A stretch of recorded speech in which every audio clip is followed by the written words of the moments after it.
என்னோட சின்னண்ணா வந்து அவனோட ஒரு சுட்டி பருவத்தை என்ஜாய் பண்ண வேண்டிய வயசுல எங்க குடும்பத்துக்கு அவன் சோறு போட்டான். அவனோட டீனேஜ் வயசுல பசங்க கூட சேர்ந்து ஊர் சுத்துறதை விட்டுட்டு என்னையும் எங்க பெரிய அண்ணாவையும் படிக்க வச்சு குடும்பத்துக்கு சோறு போட்டு எல்லாத்தையும் பார்த்துக்கிட்டான்.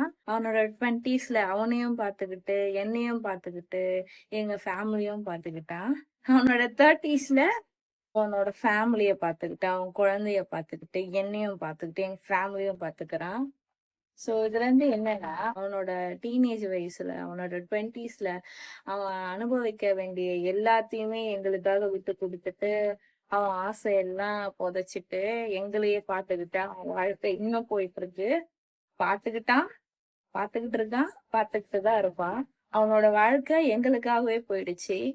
இந்த சினிமால எல்லாம் சொல்லுவாங்கல்ல, என்ன வேலைக்கு போய் எங்கள வந்து படிக்க வச்சான் அப்படி சொல்லிட்டு. இது சினிமால கிடையாது, நிஜ வாழ்க்கையிலயும் இருக்கு.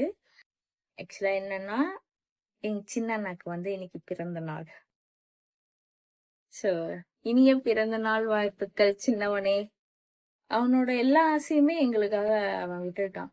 எங்க சின்ன அண்ணா வந்து 6தோட 12, 13 வயசு இருக்கும். அப்போல இருந்து இப்போ அவனுக்கு 30 தாண்டிடுச்சு. இப்போ வரைக்கும் எங்களுக்காக அவன் உழைச்சிட்டே தான் இருக்கான். அவன் வாழ்க்கை எங்களுக்காகவே போயிடுச்சு. இப்ப கூட அவனுக்காக அவன் யோசிக்க மாட்டான். எங்களுக்காக தான் யோசிப்பான். ஓகே, பாய்.